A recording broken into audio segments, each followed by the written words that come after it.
Hi, this is Bruce Himblaw, Blue Sky Video Production, YouTube strategist, and live stream producer. And today's show is fascinating. It's called Story Selling. It's kind of a basis of storytelling. But how can you actually sell your product, your service, your brand with your story? And to help us out with that is Toastmaster DTM, Jeff Stein.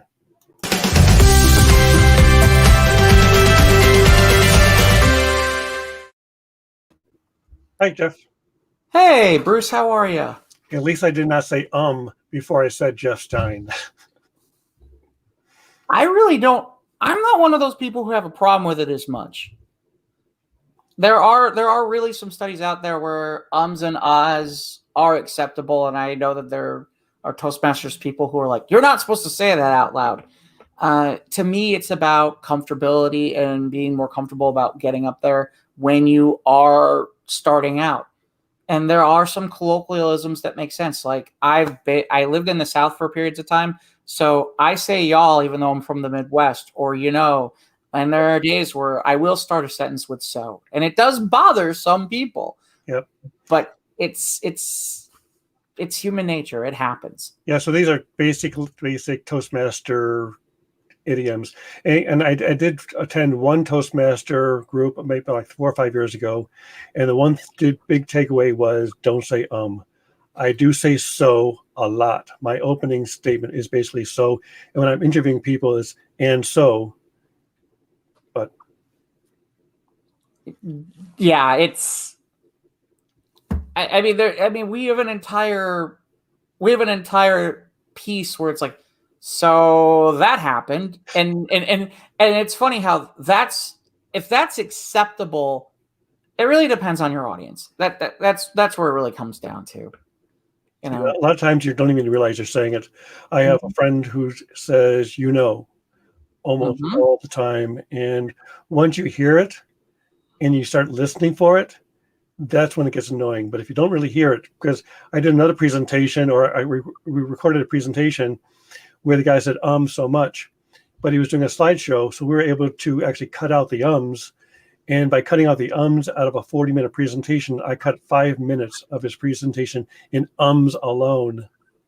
Right. Well, back when I used to work in broadcast radio, and I used to go out to ball games because I did sports radio, and I would get a whole bunch of tape from different athletes. Some of them, every other thing was or ah or whatnot, or so, more of the ums, or the kind of the because they're trying to think of answers, because that's not their business. And that's the thing I always laugh about when people is like, oh, those guys ums and ahs all the time. Well, that's not their job. Their job is to hit a baseball 400 feet or 600 feet or whatever that is. It's not to be a professional presenter. And to me, it's, there's times I've taken some of that stuff out. The amusing part is for you, because you do video production.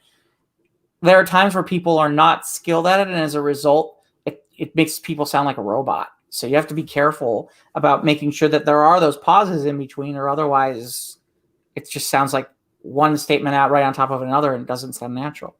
So you work with a lot of people to help develop their story, create their story. And a lot of times when we're doing these video productions and promotional videos, it's more about what the product does and how the product works without the hero story.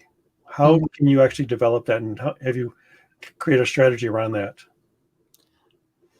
Well, it's interesting because businesses are the heroes of their stories.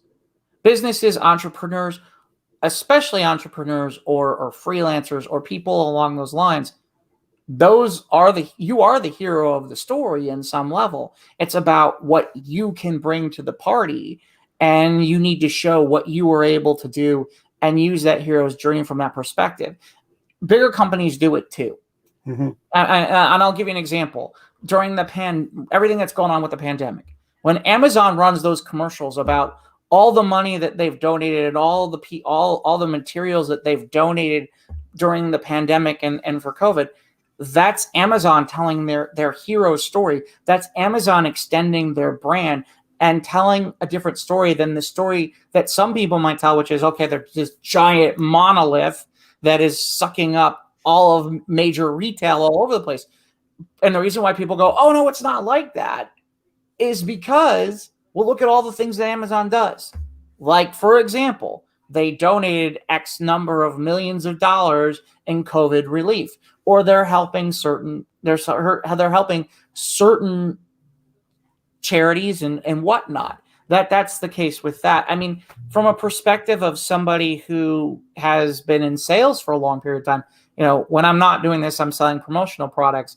And there have been plenty of times where, I've told stories about, where there was a problem or there was something that a company wanted to do and there was a problem, and then I had to create an answer and come up with a solution. That is a hero's journey from the perspective of it can be told two ways, which is, one, it could be the company's journey, your client's journey. It could also be your journey as a salesperson or your company, so that people get an understanding of who and what you are and what you do and how your brand works. I think that's a big part of it, is creating understanding, barely on common ground. Because if they don't understand what you do or who you are, they're not going to buy from you. Yeah, no, and it's hard. And look, when I first started out doing sales, nobody knew me from anything. The only thing that they knew was I happened to work for a company, and some of them may have bought things in the past from me. But then I needed to be able to show them that I was trustworthy. And look, I'll never forget, I had a boss who, at the time, I was doing Toastmasters and I was working on my speaking, but he would hear me on calls when I was calling clients. And this was in the middle, we talk about the pandemic, and that's bad too. But I was making my calls right after the bottom dropped out of everything in 2008. That's when I was starting my promotional business, my promotional sales thing. And I'm working on commission. And that's when I started. I'm literally taking phone calls. We're literally like, hey, guess what? We're not going to be in business next week. We're not going to have enough to pay our salaries. And you're asking me to buy a pen with our logo on it. And it's like, wow, okay. Suddenly you have to change your perspective a little bit from that point of view. But again, he'd hear me talk on the phone and he was like, why is it that you can't, you do these incredible presentations that I've seen through Toastmasters. Why can't you make that a part of what you do when you're talking to someone on the phone? And I had to ask myself that question.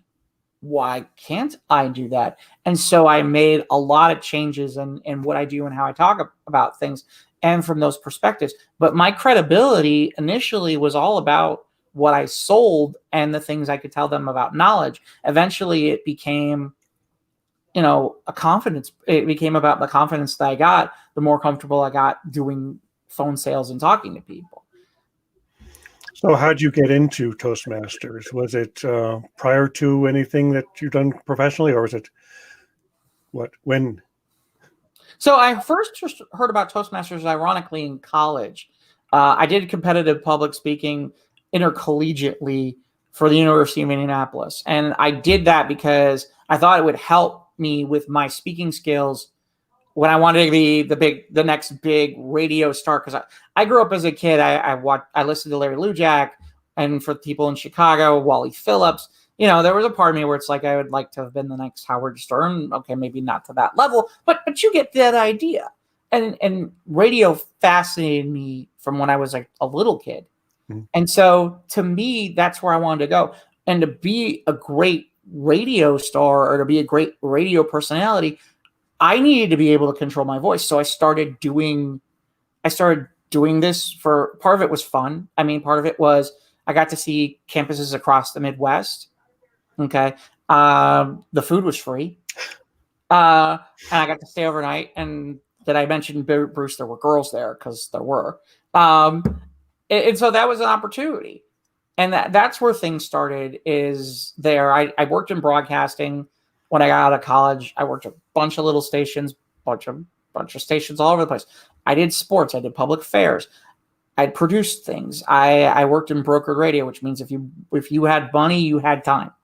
And there are some fascinating people I met through that. Again, when I got out of radio, because I decided that was a direction I didn't want to go anymore, and then I started working in the promotional field for promotional products, I decided I needed that creative outlet, and that what my next step was is I was looking to get into helping people be able to present better. And one of those ways that I thought I could do that and maybe go out and be doing presenting and maybe do motivational speaking was I needed a place to work on my craft and my skills. And I remember Toastmasters from back in the day when somebody joked in college to me about, well, if I wanted to compete in anything, I'd compete in Toastmasters, or I'd go to Toastmasters meeting. I'm like, oh, I seem to remember something about Toastmasters. Sure, I'll look it up. Let's see what it is. And so I used Toastmasters to work on my skills and to improve myself in terms of what I did to brush up, to get better, to move forward, and to be where I am today in terms of, where I've coached people internationally around the world. I've done a TEDx, and to be able to be on a show like yours. Yep. And you've coached a couple of people who've actually gone to nationals. Well, yeah. So I have coached one person to be in the World Championship of Public Speaking finalist twice. You've had him on the show, Eric Feinendagen, and Eric's a mutual friend, so we know him. Hi, Eric. You might be out there watching. I don't like usually doing that on TV, but I do once in a while. So if we're saying hi, let's do a hi shout out to Norm Roth, Hi, Norm. Who's a top sales guy. And I got another question about sales coming after your question and coaching. So you're talking about coaching. But yeah, so Eric was not once, but twice a two-time finalist in the World Championship of Public Speaking. They only have about 30 to 35,000 competitors from anywhere between 140 to 160 countries every year. And so Eric has been a finalist twice, and that's even, I want to say 1%, but it's even less than that. I did the math. It was like even a 1% of 1% get that far. So I've worked with Eric with that, and I've worked with other people across the world on some of that. Some of them haven't gotten as far, but all of them have improved. And then I've worked with people on their TEDx's and to tell their stories in the Moth and, places like that. So yeah, there's a question. I'm happy to take questions. Yeah, speaking of 1% in Toastmasters, that's pretty much your DTMs. Yeah. And so you've got a number of DTMs. I got one. Become a DTM. Excellent. Thank you. You're welcome. Or where is that? Thank you. You're welcome. That's not even something like that. Don't worry about it. So you don't even have to become a DTM to become a national speaker. No. Well, you don't. I did it because I looked at the curriculum, and it was honestly, when I got into Toastmasters, it was what everybody was doing. So I figured I should do it. And as I looked at the curriculum, I realized at the time when I was doing it that it made sense. It made sense, at least from a speaking perspective, which is they wanted me to give 40 presentations, at least from my communication side. And I was like, why is that a bad thing? I want to work on my communication. If anything, I laugh. There are years now, especially with the virtual world and everything that's going on, and especially with places like Clubhouse, I'm presenting more than 40 times in a year. And at the time it was, oh God, I got to figure out how to do 40 speeches and get that done. Now it's like that happens all the time, whether you're doing Facebook Live or going on Clubhouse, or you're doing actual speeches, or you're finding virtual events, places to go. That's happening for me a lot. But yeah, to me, Toastmasters, it's interesting. It is 40 speeches on the one side. Then you have to do some district leadership, and there's some leadership aspects of it that you have to get done. And, the people who are really high achievers, you can do it in 2 years, supposedly. I took a lot longer than that. I wanted to enjoy the journey. I wanted to really work on that. I really wanted to work and hone my craft. So I took a little bit more time than that. I think I took maybe 5-6 years to do it, maybe a little bit longer than that. Everybody's always in a hurry these days. And it's like, that doesn't necessarily mean it's going to be good. And I wanted to be good. I didn't want to be good. I wanted to be great. And speaking of not being in a hurry and wanting to be good, how do you develop a good story? Because everybody can pretty much tell a story, but it's not necessarily engaging or interesting. I know relatives who can tell a story in real time, and that's not really how you want to develop a story. So as far as promoting a product, your service, your company, Are there elements to telling a story? Are there emotions that are part of a story? Okay, so there's a lot of directions we can go from that. To me, it's based on 4 key building blocks of storytelling to me, which is authenticity, message, how clear that message is or how clear that story is, and then the structure that is created for that story. And those are the key pieces that you build around. Now, we can get a lot deeper on each one of those aspects if we want to, but if you have those pieces, then really that's what you need. And that's the basics of what you're doing. How long does it take to craft a story? Look, there are always stories that we remember, and there's those 10 to 15 stories that you tell everybody all the time, that you have down pat, that you could tell me right, Bruce, off the top of your head right now. There are stories you could probably tell me that you're like, oh my God, I could tell you about this, I could tell you about that, I could tell you about that one time at the barbecue. You get that idea. Those are those pieces. Now the trick is, how do you make them more listenable? How do you make them more refined? How do you take that to the next level? Now, most people don't do that. Most people don't do that. That's where the differences are between the people who just tell stories for fun. And then some people have a natural, innate ability to do that. Sales guys are usually pretty good at that. Radio people are sometimes good at it. Comedians are sometimes good at it. But again, they've spent also their 10,000 hours working on those aspects of what they do. And that's the reason why it works and why they're able to do some of those pieces. So there's that prospect of it. But as somebody once told me, Tim Gard, who's a Hall of Fame National Speakers Association phenomenal presenter, sometimes there are stories in your life or stories you're not ready to tell, and you have to be able to hold on to that for a little while and wait to figure out when you're all ready to tell those stories. Now, from a business perspective, you don't do that. You never do that. But from a personal perspective, sometimes there are stories that are painful. There's things that I have written here. Ready? There are things that I have written in this iPhone that have yet to see the light of day. And some of them have been in there a couple of years. And that's the thing. It starts with, do I do a free write? Do I find someplace like Toastmasters where I go, hey, I have an idea. What do you think? And get some refinement and work on it from that perspective. Or do I have a coach? Or do I have somebody who I know who's a colleague that I can go, hey, take a look at this. What do you think? And then I start to work on it some more, and I bring it back out again and I refine it.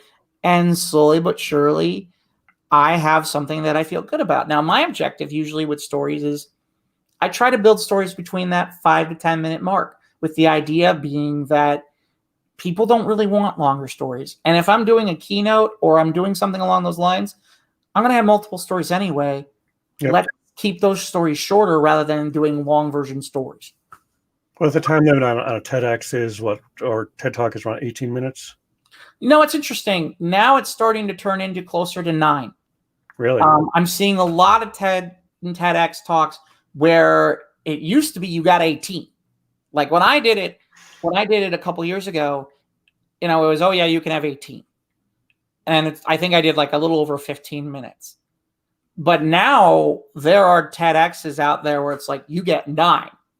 And there's a part of me where I'm okay with 9. But it's interesting because I think the days of the 18-minute TED Talk might be done. And I think they'll still exist.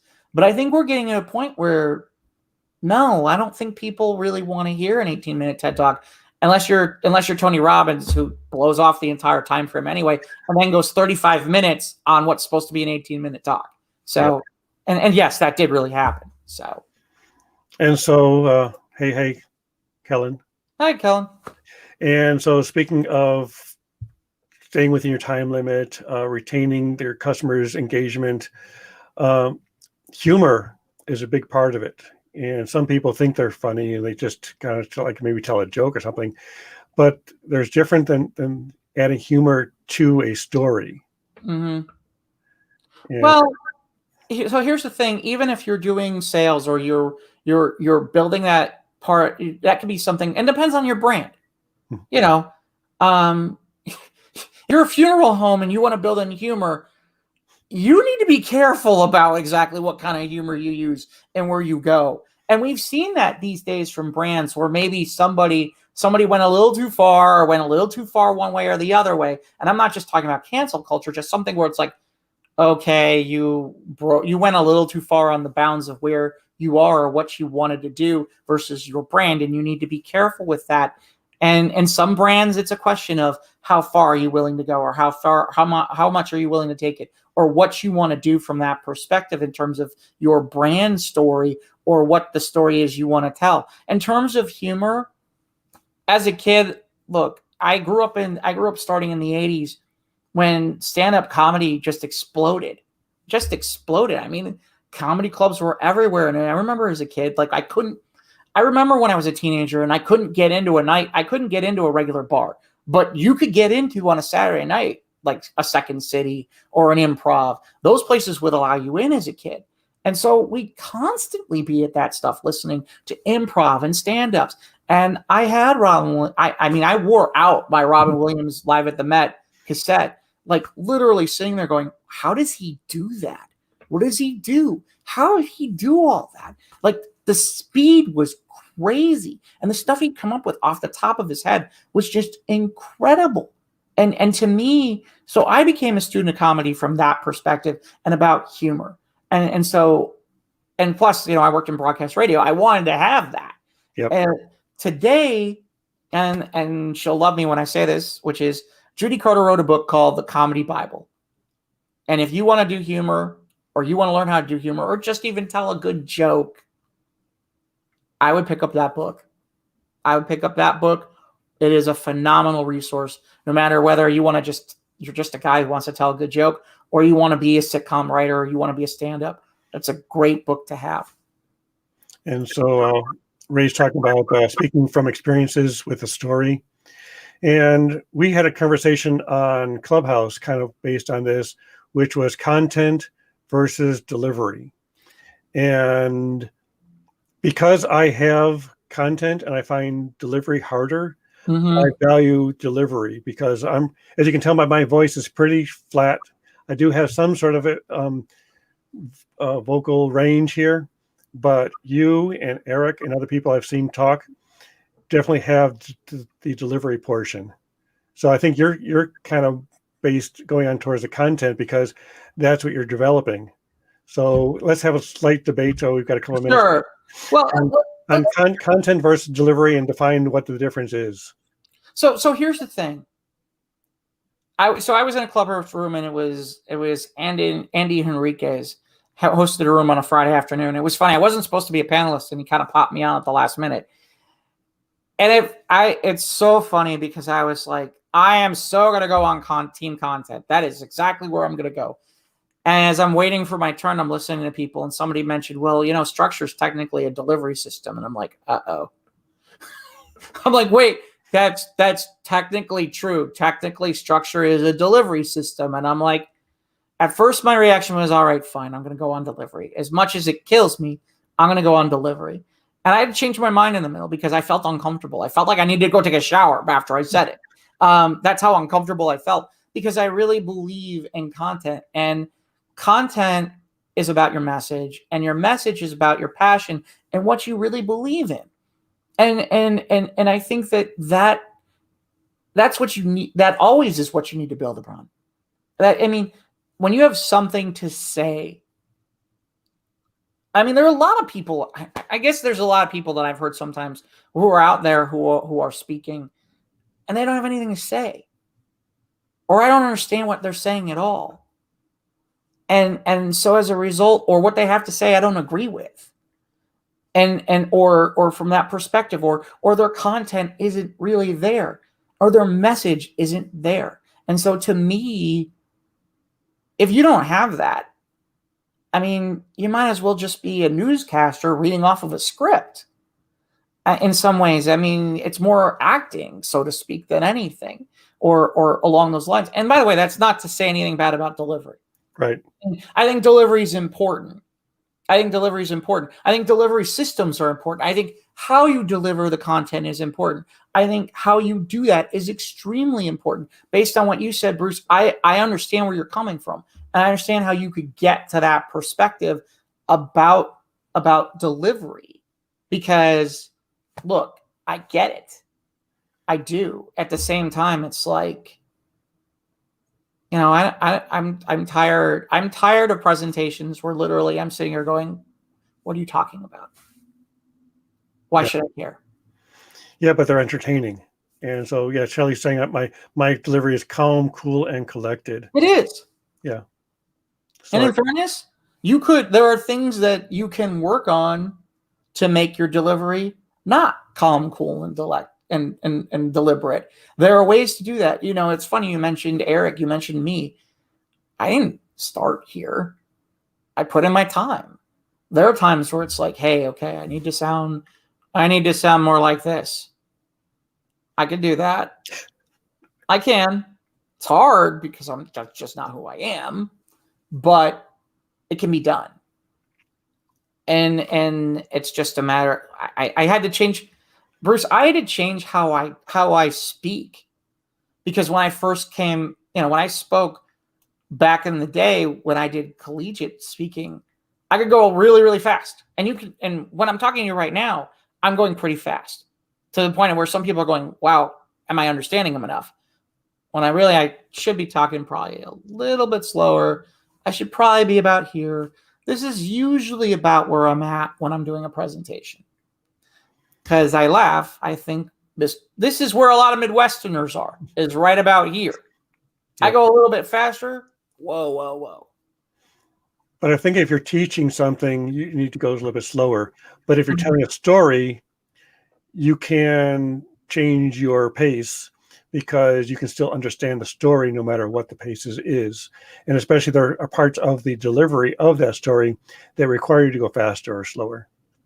Yeah, the trick is when you're going fast. Like, it's interesting. I did a piece a couple of years ago where I needed to go fast in sections, and yet there were points where people would go, "You went so fast, I didn't understand where you were going," or "I didn't catch that." And so I had to bring it down a few levels on the speed. And it was a tricky situation, because it was more for a comedic effect. And it was tricky because it was, how do I keep the speed and make sure everybody understands it? And by the way, that's why, you know, and there's a lot of things that have been said about Toastmasters over the years about different aspects. One of the reasons I stay in Toastmasters is it is my laboratory. It is where I can work on pieces and I can work on ideas without having to worry about being out on a stage where I get paid, or being in a place where I have to do a presentation I'm going to get paid, or I'm doing something for a business from when I worked in my business or a sales perspective that I'm going to get paid. Where a situation where, you know, I can't afford an error, can't afford mistakes. Okay. That's what Toastmasters is good for. Is it's your playground. It's your place to practice. It's like going to the gym. That's what that is. Is I have to go, you know, you get up every morning, you go to the gym. I go to Toastmasters. Same thing. Clubhouse is almost like that too in some ways. Yep. Well, I think, again, if you're practicing your presentation, practicing your script, we talked about this in the beginning of this program about changing your script midstream. Do you react to your audience, or especially if you're in a sales situation on a one-to-one, you're trying to tell a story of and sell the person you're facing. Do you change your story midstream based on their reaction? You can, or you can start to get to a point where it's like, okay, it's more of an interaction. Like today, you know, it's funny to me, we're in the world of virtual presentations, and really in reality, you know, it's virtual presentation should be more like what we're doing right now, which is we're having a conversation. Yep. We're having a conversation because I see you.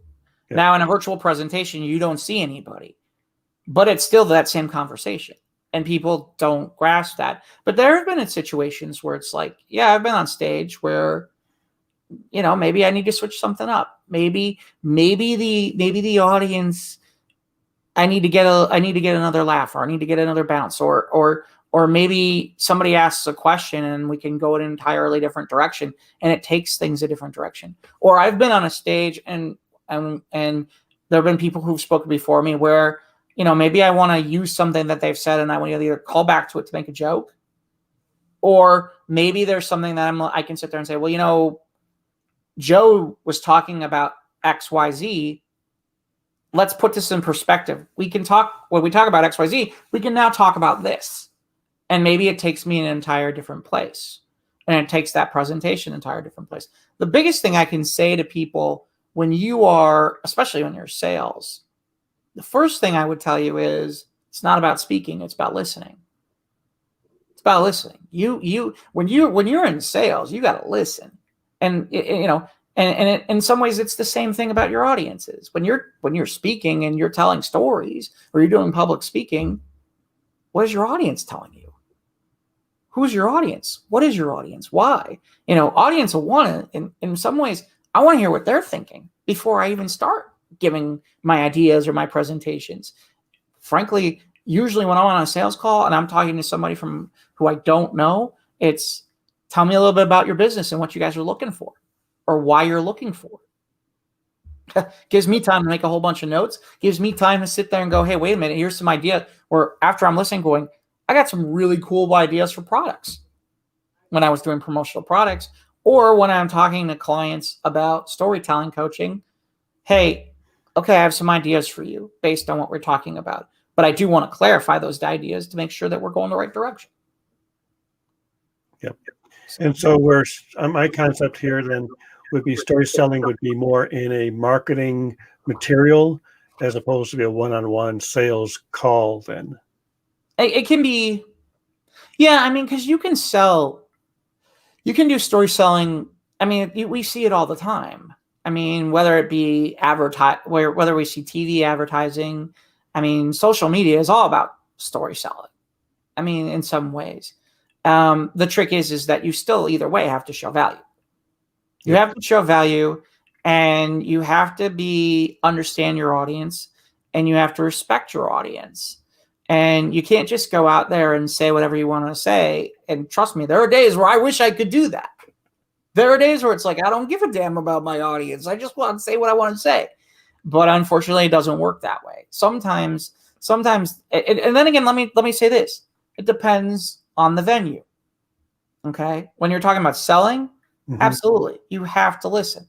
Now, there are days where it's like, if I'm doing a storytelling event, like the Moth, no, on that particular day, I don't have to worry about it. Well, I we haven't gotten to this point yet in the conversation, but Bruce knows I host a storytelling room on Clubhouse on Sunday nights called Sunday Night Stories.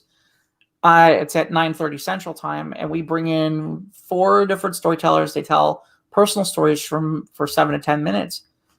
On those occasions, no, it's about what they want to tell. That on that particular perspective, yes. From a business perspective, from a speaking perspective, in terms of if you're wanting more clients, or you want people to listen to you, or you want people to be with you, yeah, you have to know your audience. You really kind of do.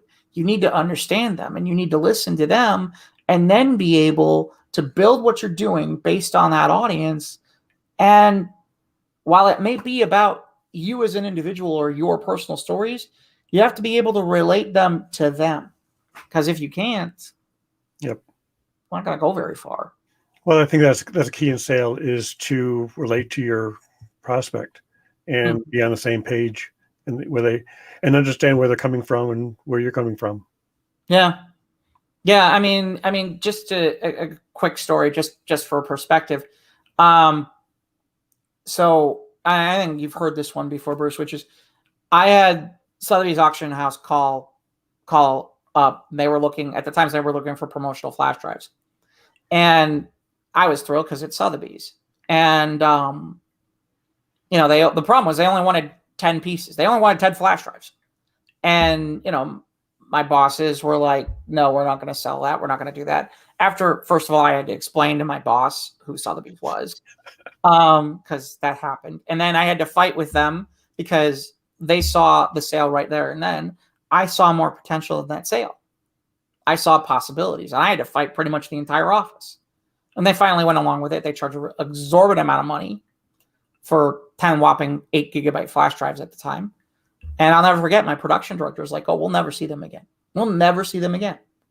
And the answer is no, that's not true. We are going to see them again, because the next thing I did was I called Sotheby's and I said, how do I get to work with you again? How do I get to work with you again? But I also had an idea, which is I said to them, I'm like, what if we did for your catalogs? What if we did flash drives? What if we created a flash drive? Like, instead of doing a catalog where you had to send those out, what if you did flash drives instead? And I would follow up here or there. And there was a point where I was like, well, maybe this is going to go nowhere. And then one day I came in from lunch and my boss stopped me. He goes, hey, Sotheby's called. Do me a favor. You need to quote between 1,000 and 100,000 flash drives. And before I could say anything, he goes, and don't say another word. Just use the quotes. Go do it. Because he didn't want to hear I told you so. Yep.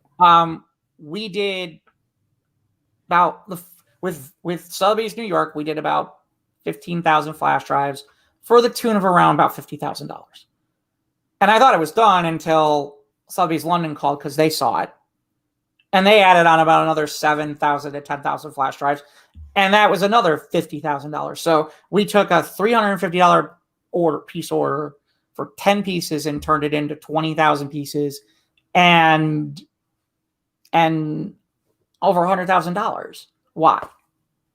Because we listened to what they had to say. We built a cool story. We built them a narrative. We built them a story brand. And they did a really cool thing. They used what was called a credit card USB flash drive. And they were able to do 4-color process on one side.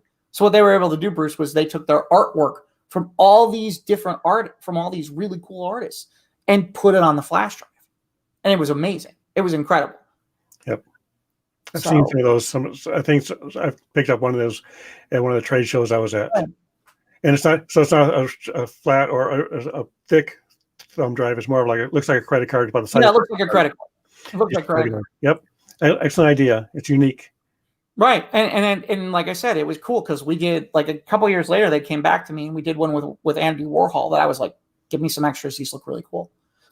Because I wanted to give them to friends, because I'm like, don't tell anybody I picked up a couple extra. But, I had those from Warhol and they were amazing and they were incredible. But yeah, it's, the question is, that's an example of how you build a story, how you build a brand. What did I do just there? I told a story. I told a story about perseverance. I told a story about how I didn't give up. I talked about follow through, and at the same time, it showed my value as a salesperson. It showed my value as a promotional products executive. It showed how I built my business and what my business was about.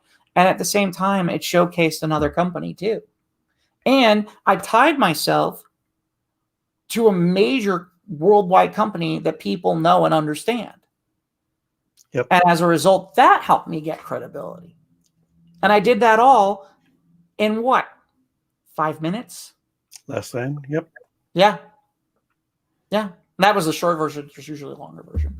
Well, if we had more time, I'd love to hear the longer version. And speaking of time, I think we are pretty much out of time. I know you've got another appointment coming up soon as well. So it's been a great conversation. We do this every Thursday. And my guest has been Jeff Stein. And is there a best way to get a hold of you? Is it through something like LinkedIn?